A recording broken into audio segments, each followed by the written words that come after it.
Hello maths fans, I'm incredibly excited to be here with Grant Sanderson from 3 Blue 1 Brown. If you don't recognise him, you may know the voice. Let's go with that. It's a channel about mathematics. The general theme is one of visualizing various different topics. And I often try to find problems where you have some shift in insight or shift in perspective that turns a hard thing easy. That's kind of maybe the general goal. Really nice visualizations and animations and great little pie characters. Oh yeah, the anthropomorphic pies. Critical. Is critical to the theme. Absolutely. So Grant has very, very kindly agreed to come and have a chat with me. So I tried to get creative and came up with this idea of having pots of questions, and then Grant's going to roll a dice. I'm going to draw a question from a pot, and you're going to hopefully answer the question. Yeah. You made the mistake of telling me ahead of time that these all came from speed dating websites. They did. They should indeed. Okay, yeah, that's a key point. These questions did come from speed dating websites with the... Come to Oxford, you said. I did remove the dating-specific questions. Oh, of course. Okay, so I've organised them to have the maths pot. If you roll a 1... Okay. We'll have or math, maybe you should put the S in brackets for you. I purposefully wrote maths. What? I don't understand this word. Can you define it for me? We have the general pot. Okay. So 2 or 3, and we'll be taking a question from the general questions. We've got 4 to 5 is fun. Okay. So I can't even remember how I categorise these, but we'll see. Well, clearly the math ones and the other ones are just unfun, and like we just have to slog through those. Okay. So the absolute danger. Potentially the big ones. I don't know what that means. I don't really know what it means. I don't remember. You put these in there. I'm going to draw the question. 3. And we'll see what we get. Okay, so 3 is a general question. So I'm going to root around in here. Pick one out. I don't know my generals that well. Okay. It's like general knowledge, like University Challenge quiz. Alright, what are you currently watching? Oh man, I'd usually say The Good Place, but that ended. What's The Good Place? You're gonna don't know The Good Place? I've heard of it, but I don't know it's so good. It's, okay. In the title is that it's good. It's a very quirky sitcom about the afterlife. Oh, okay. Yes, I have heard a bit more about this. Yes. Okay, but it just finished, so you can't. It just finished, so I can't it. say that that's what I'm watching. What's next then? I don't know. I'm sort of between shows. As far as like that sort of show, I mean, there's YouTube channels that I watch. Okay. Numberphile, that's what I'm watching. Great answer, right on brand. Grant is currently watching Numberphile. 6. There it is. Danger. Danger. Okay. Who knows what that means? This is. I feel like miscellaneous would have been a more appropriate title, in fact. Yeah, that's more reassuring. But we'll see. All right. That means you pull it out, and here's a tarantula. All right. Do you break traffic rules if you do not see a cop around? Do we count speed limits as traffic rules? I think yes. I think. Well, then obviously yes. Because, like everyone has to. Because so you're to say at some point in your driving career you have broken by the tiniest amount a speed limit. That is. Well, okay, so I think I've purposefully run red lights in circumstances where I just had no confidence that the light would actually turn. At some point you have to call it. Yeah, right? No, that's very true. As you're approaching. Yeah. I feel like that's like a whole maths problem, right? Straight in with another 6 again. All right. Oh, this is the one I wanted. This is the one I wanted. Okay, this is. What was your most embarrassing moment? Oh, fascinating. I feel like I'm someone who gets very easily embarrassed. Okay. Yeah. So I feel like as soon as you're talking about embarrassment, you've got to go back to school, because like that's a time when there's a lot more 100%. like uncertainty. Yeah. I don't know if this is the accurate answer for most embarrassing, but it's the one that pops into my mind right now. You ever do like Mad Libs or something? Oh, I used to love Mad Libs. Yeah, when you fill in the words. So it's like choose an adjective, choose a noun, choose a verb, and then later you like put them all in. Yes. And for some reason, it was like some BS class where like we were ending things by doing some Mad Lib type thing, right? Yeah. And so I do mine, and I think the phrase that came about was something apparently innocuous, but it was like yada yada yada with an angry tree, and to me this was like super funny, and then I just kind of like started laughing to myself a lot, and like everyone else in the class was like, oh, this must have been pretty good, and then I'm like laughing more because I know like it's not actually that funny. Yeah. And I just can't stop, and then I'm like crying, kind of laughing. So I'm like laugh crying, And at this point, then the more it happens, the more it draws attention when people are like, oh, this has got to be like really funny. Like, what is it that's like bringing you to tears? And I just have to be like, I can't show you. because it's so lame that like now I'm just like literally in tears in front of the class for like the phrase angry tree. Which then it just spiraled on itself for feeling more embarrassed. Yeah. So you never actually revealed. I think I had to, because like imagine that you're a student and you've got someone who's like cracking up to that point. You're like, well, we're gonna take it. We're gonna find out. It's clearly such a funny thing. Yeah.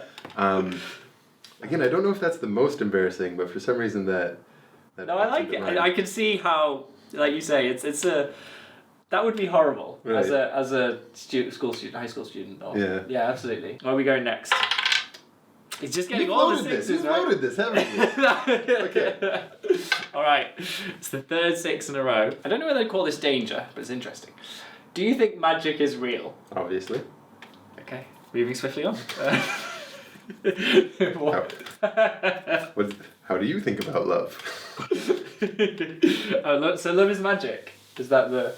Oh, it's lots of magic in the world. Okay, alright, yeah. It's like the legal system. It's as real as you believe it is. This is alright, fair, yeah. Yeah. Okay, alright. I'm out, yeah, I think we just go again. I can't add anything useful to that. No, for God's sake. Okay, you have a choice. Technically it was a 6, but now it's a 2. We'll go the 6 again and then we'll go to the 6. Okay. Alright? we should different die. That one's broken. Do you believe in the paranormal? No. Okay. All right. There it is. Not even potential ghost sightings or UFOs, anything that you've... No. Just no. All right. And then you got a 2, didn't you? I got a 2. Go. So let's go. What is 2 again? 2 is the general question. Okay, so I guess in theory... This is a math channel you run, is it? What are you currently reading? Oh, do you know... So I'm reading a book about Xerox PARC. When... Apple sued Microsoft for stealing all of their IP associated with like GUIs and some of the earliest advents in computers actually being usable rather than just like typing and stuff. Microsoft's defense was not like, no, we didn't steal it from you. Their defense was, yes, we stole all of that, all of those ideas, but we did from Xerox PARC and so did you, right? Which is kind of true. I mean, it depends on what you want to mean by steal, but it's definitely the case that like Steve Jobs visited Xerox PARC and was like, "This is some of the most amazing things I've ever seen." But it was a lot of like early pioneers in human-computer interactions, and the book Dealers of Lightning is just sort of like a long series of summaries of interviews with people who worked at PARC. Very cool. Yeah, it's good stuff. Did you throw the dice away? I did. I got mad. I think I do have another dice. Would you like me to get a second dice?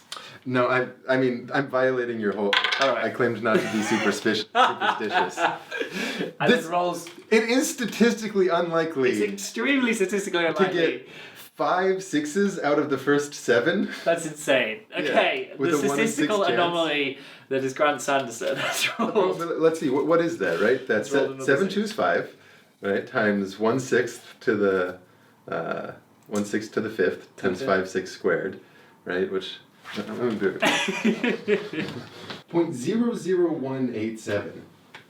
About 2 in 1,000. Okay. Wow. You loaded the die. Anyway, yeah, our 5th, 6th. Well, I like this one again. I'm liking all of these.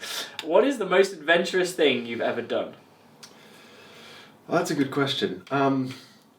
Again, it might not be the most one, but very recently in mind is the fact that I did a comedy show for the first time in my life 2 nights ago. Okay, this is adventurous. To me, it felt pretty adventurous it's well outside my comfort zone. Yeah. And it was great fun because it was one of the Matt Parker events where it's branded for like nerdiness, right? It's called An Evening of Unnecessary Detail. So a little bit tamer than like your raw open mic night, like following Dave Chappelle or something. Very friendly audience, but it was different and it was fun and actually went over pretty well, all things considered. Are we allowed to know more about what you did, or is this to be kept secret for future? That's good. I did a comedic song. Okay, alright, wow. It was a guitar and singing, obviously themed around math. Yeah. So it was, and that was another thing to make it a little outside the comfort zone and feel adventurous, which is just like not I mean, I like music, right? But I don't usually perform in any sort of vocal capacity. But like I said, it went shockingly well, and Okay. like people were very receptive, and all the laughs where I wanted there to be laughs, and worked well. Awesome. So, future career in singer-songwriter. I won't quit my day job. Well, you said it went down well. This could be the new branch of Three Blue One Brown does stand-up. Why haven't you made any helpful educational videos in a while? Oh, I really got enamored with singing. So I'm gonna do this one more time. Okay, and then I do have a backup dice. So It's a 2. it's a 2. All right. So either 6s or 2s seem So to be far, how yeah. this comes out. That came from a Monopoly set. So, Okay. So if it is a fake Be dice, skeptical of your Monopoly yeah, sets, my exactly. friends. Oh, what are your favourite places that you visited? Ooh. There was this one time when my dad's a pilot, and he was just doing this long international trip to Palau, which is an island off in the Pacific. Yeah. And it's just like such a sweet trip for him to have gotten, because it involves like flying to Palau and like staying there for 4 days. And going, so I just tagged along with him. And Oh, wow. It sort of like is what a lot of people think of Hawaii as being, but without as much of the broader like tourist industry. Of course there is some, right? Because that's kind of its whole attraction. It was just lovely, just a lovely little like spot. I'm very jealous. And like a lake full of jellyfish that have lost their stinging ability over eons of evolution, that you can just swim through. So you're just like swimming with jellyfish. Is it just specific to that lake? Is that? Yeah, because it's kind of like the Is it- lake hasn't been connected to the ocean for I see. millennia, Yeah. millions of years Wow. or something. So it's just full of jellyfish who can't sting, so you're told. you just hope that that's true. Can you and still feel them like when they? no, it's very Some people get very freaked out by it because but- it's like slimy and whatnot Yeah. around. But it's such a surreal experience. Yeah, I don't can imagine. You get the chance. 5. Here we go. 5. Right. The fun pot. Fun. As opposed to the rest of these dreadful. Extremely boring, dry questions. All right. First one from the fun pot. Do you have a party trick? I'm guessing if yes, we want to hear it, see it, Yeah, know that's more what about I it. know. Because if I say yes, you're like, can you do it? I'm gonna. Yeah, this is possibly just like edit this out because this is way lamer than it should be. But everyone can say their alphabet, right? A B C D E F G. I don't know. Yeah. Can you say your alphabet backwards? I can, but not very quickly. So like Z Y X W V U T S R Q P O M N. But then you might ask, like, can you do something like say the alphabet where you're skipping every 3 as you go forward, right? Which would be like A D G I M P S, which that could be faster. V Z or something. That was pretty fast. And you might say like, can you skip every 4 going backwards or something, which would be Z V R N I F B. I guess. It would be better if that could be very rattled off, I guess. Yeah. Yeah. That's a lot faster. Like, I feel like I could probably do it, but like the processing, I would be almost like thinking of each one as I was getting to it. Right, that would hopefully be the party trick component. Again, I think that's probably pretty lame. I know, I'm impressed. It's useful as well because that's supposedly one of the things that if you get pulled over by a policeman, Oh, right, yeah. and you're drunk, or they think you're drunk, they say, can you say the alphabet backwards? Yeah, so I make sure. Do you reckon you could still do it if having had I a few could definitely drinks? do it drunk, yeah. Okay. I think Then I could do it's it a as good party easily as I trick. could do like alphabet forwards, I think. So I have to be very drunk. It's 3, that's the general ones. No maths ones yet. Yeah. Disappointing. You know, I said it should be 1 in 6 chance of math, but with your die, I think. What is your favourite movie? Oh, God. Or favourites? I feel like favourite is a bit narrowing. Favorite questions are hard. I'll say that Yeah. because what it ends up doing is making you think of like what pops to mind most immediately. Like for example, Good Will Hunting comes into mind, which I do love. But this like came up in the talk that I was giving at your event yesterday. So it's not untrue, but I just sort of have to think through if that's actually the case. Oh, again recent, but like coming away just feeling like wow, that was. I'm really glad that I watched that and just like felt awesome. Knives Out. Have you seen it? I haven't seen that one, no. Highly recommended. Okay. Very recent, but just one of the first times in a long time that I've gone out to see a movie where I came out like 100 great Is that was recommended to you? And It was recommended then to you were me. like, Yeah. see what else. So even with high expectations going in, Yeah. right? It's still Hopefully not favorite questions. 2. general again. Do you have any hidden talents? This is very much like the party trick one. You're not just asking, do I have any hidden talents? You're asking, do I have any hidden talents that I'm comfortable asking you to immediately display? Oh, you can make sure that they required, say, an instrument or something that I you could. do not The one that comes to mind is, and I could be fooling myself. I think I'm pretty good at making a trumpet sound with my mouth. Right. Well, this is obviously I'm going to ask you But to yeah, try that's and the make problem. a I can't trumpet ask you sound. to do. I can't say that without you asking me to do it, which I'm just going to refuse. Okay, alright, okay. The problem is, it does not work if you're smiling. Oh, right? okay. You So have it to requires having a pretty straight face to do it. How do you do it then? Do you just use your mouth? Use your hands? Like. I was like. No, that was a little suboptimal. That was Like, pretty good though. Like. Yeah. That was. You know what? I think I'm gonna give you a round of applause. No, it's not quite there. Yeah. All I right. usually We're don't. back with the sixes. Back with the 6s. Yeah. It was, We might run out of danger questions. You know. Do aliens exist? I mean, like, classic, like, Fermi paradox on, yeah, it doesn't seem unreasonable that of all of the galaxies out there, of all of, like, the star systems, that intelligent life has come up, or even non-intelligent life in some capacity. I wouldn't be surprised if just the way things play out in the history of the universe is that most intelligent civilizations just can't talk to each other because of speed of light limitations, that we're just too far apart. In which case, it's kind of this interesting question on, like, does it even matter if they do? And I guess I won't even get into the question of, I mean, there's the whole subculture of people who, like, believe that we've been visited by aliens and such, which that's a separate question. Okay, existence, yes. I think I'm with you on existence. It seems It just seems, but it's a non-zero probability. Non-zero probability. And so therefore you think it's somewhere, someplace, there must be other life. It would be interesting if there wasn't. That tells us something. Yeah, I agree. And anyone who's thought about the Great Filter should be kind of, like, worried by that fact. But who knows? All right. Paranormal 602. aliens. Yeah, where did you get these questions? Magic, Speed dating. paranormal. Is this what people ask on dates? Apparently, I guess you do want to get that out in the open nice and early on, right? Like, if someone sort of low-key believes in ghosts, yeah. you don't want that to come up, like, 5 months into the relationship. This is good. Give me an out now. If you could be granted 3 wishes, what would they be? Okay, we're gonna go in assuming that they've taken out all the caveats, right? You can't ask for infinitely more wishes. Okay. You Yes, can't yes, ask yes. to be magical. Yeah. But it's more just like things that you would genuinely want in life. I would, I would like it to be easier for people with an entrepreneurial instinct and a college education in America to just, like, immediately get a green card. That's That's one thing I might wish for. It's like more immediate market transparency in everything. If somehow, like, everything was a genuinely competitive environment, right? Rather than like, depending on a little bit of insider knowledge, or if you happen to be in such and such location, or if I don't know, like, how that would actually work. I'd have to work on the contract for the wish to be precise. But some notion of like, no, it all is actually, like, transparent. Okay. Yeah. In the world, and as many brownies as I want for the rest of my life. Right.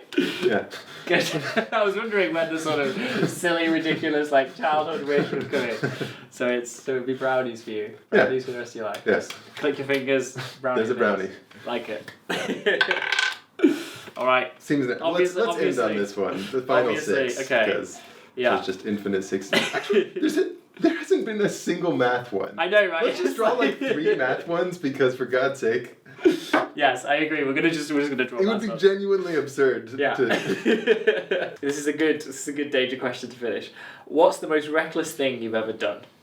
So when I was little, on my street, I would I would kind of like to ride on a skateboard, sort of on my belly, luge style, like underneath the parked cars on the street.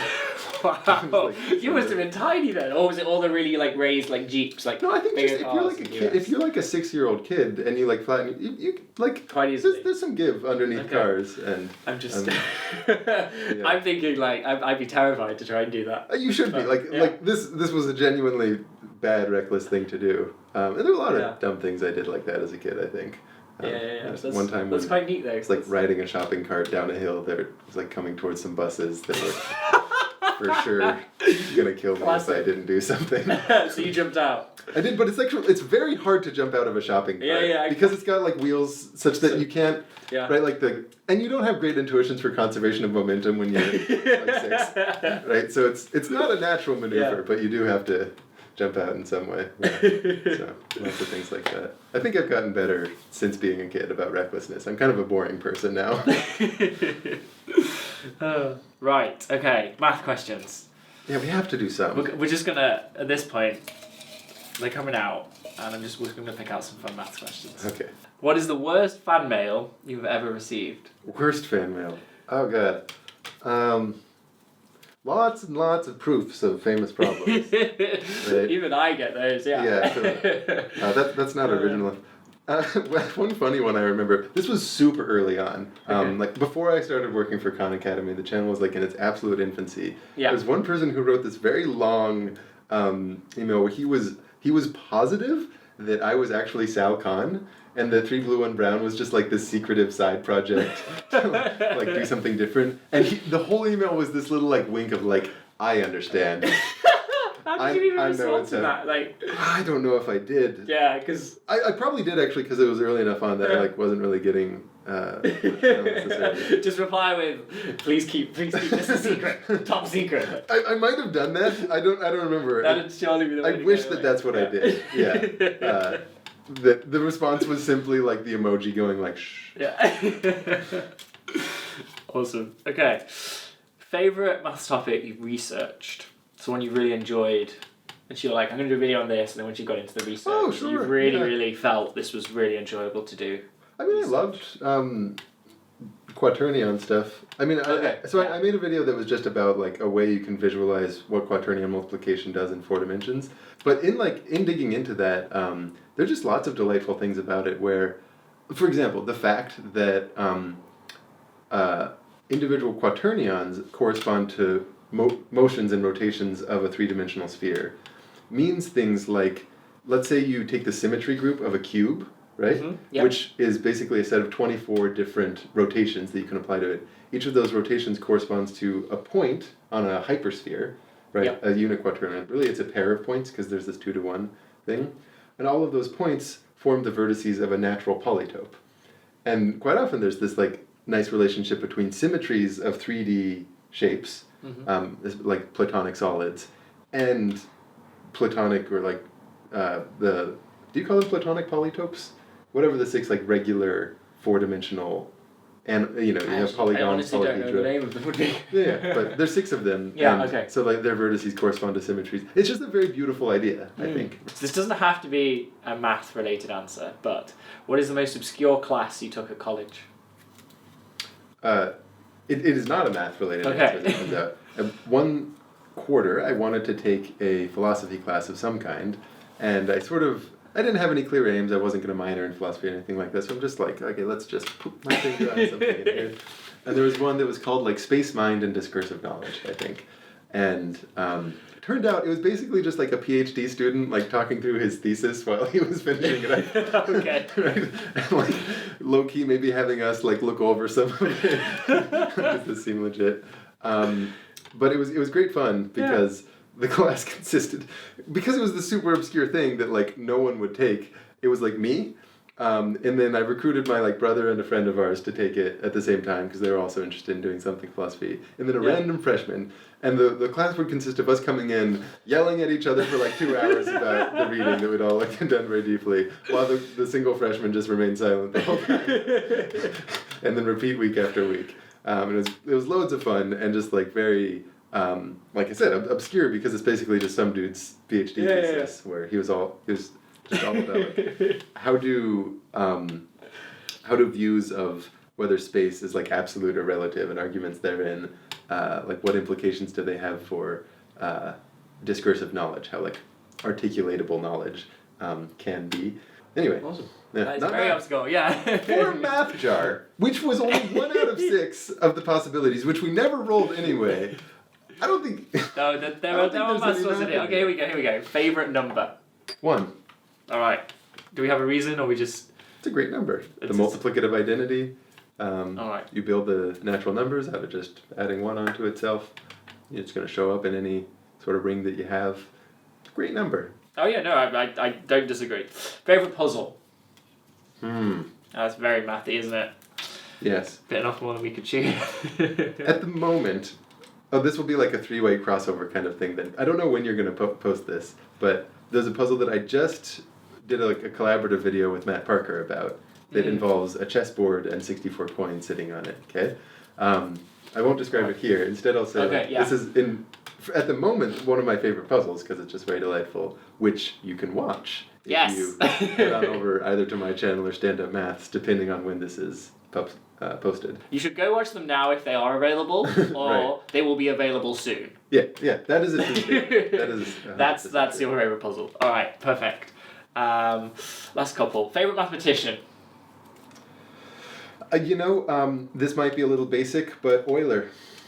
No, see, he's my favourite, so I'm a completely... He just does everything. It's absurd how prolific he was. Yeah, so... And, prolific with cleverness. Not just, here I'm putting out a lot of material, but each one is, a genuinely insightful solution to a problem that may or may not low-key found a new field. Just insane. I agree. Yeah. Okay, I'm in agreement on that one. Good. Favourite theorem? Ooh. Or, result or conjecture or... Maybe Cayley Hamilton? I hope I'm not, mixing up the names. That when you take the characteristic polynomial of a matrix and you plug it into itself, that you get 0? Yes, Yes, the okay, matrix that's good. a matrix satisfies its own characteristic polynomial. Yeah. I think that's very beautiful. Yeah. Nice. To sort of That's a good try one. to think through why it's true and such. Yeah. Yeah. Okay. These last two. Favourite Millennium problem?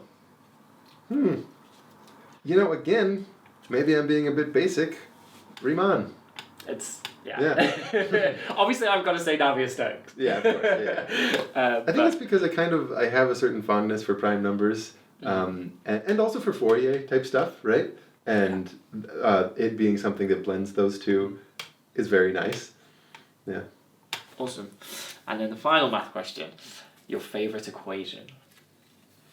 Okay, so once again, suffering from the recency of what's ever bubbling in my mind, I remember the first time I ever saw the Euler product for the sort of the factorization of the zeta function. Oh, okay, yeah. And I saw it in the back of this, it was just this little, they were called wooden books. It was just full of little math facts and illustrations and such. And just as this obscure little thing tucked away in the back, it was you take the sum of 1 over n to the s, and it equals the product of, 1 over 1 minus 1 over p to the s. I was like, P, what is that? And it's for p prime. And the idea of having something where you have all of the orderly natural numbers on one side and all of the apparently unorderly prime numbers on the other, and just in a simple equation. Yeah. It was just a genuinely what? Kind of moment for me as a kid, kind of starting to learn about this stuff. So I think that has a burned spot in a fond portion of my memories. We're going to call this the last one. Finally.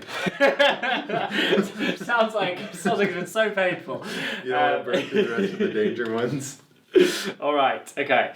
So this one came from the math pot. It's not particularly maths based, but it's sort of relevant seeing as what you do. I don't know what these pots mean, I'm going to be honest with you. I feel like I had some kind of system and then it made sense to me when I was doing it. Okay, yeah. Clearly, this is the first run through. You've been very kind to be the sort of... I didn't mean to judge. I'm obviously apparently very protective of my new format. The jars are great. Okay, thank you. Best categorizing I've ever seen. Alright, so big finale. It's a nice one to end. Okay. What is the best fan mail you've ever received? Oh, okay. Something nice and heartwarming to go out on and leave a warm, fuzzy feeling inside. I won't make fun of you for the fact that it's not a math question. Okay. I mean, I will say the internet's very nice, especially when it comes to math communication, right? For all the reputation it gets. So there's lots of like very sincere thanks, especially from college students. And I think I don't have any specific ones, and I'm not even sure if I'd want to mention them. But every now and then there will be people with various kinds of learning impairments who, if for whatever reason, like having it visualized ends up being particularly helpful or a welcome contrast from the formats of math that they've seen before. And my goal often is that I want people to self-identify as loving math, right? Whether that means you're going to study a lot of it, or just that when you're in an everyday conversation with someone, you don't say like, "Oh, I've always hated math." Yeah.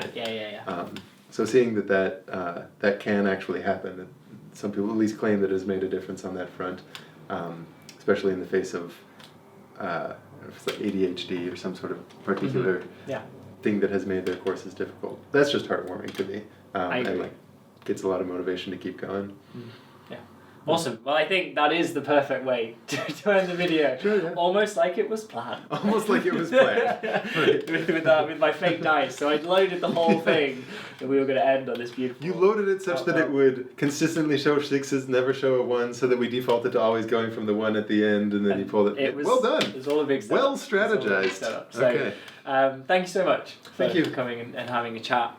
Thank you everyone for watching. I'm sure you all do not need to be told to go and watch Grant's channel, but if you do not know about the amazing 3 Blue 1 Brown, absolutely, please do go and check it out. It's literally the best thing on the internet.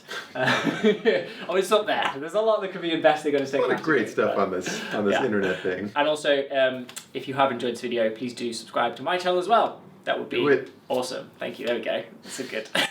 Cheers, Grant. Awesome. Right. And I'll see you soon.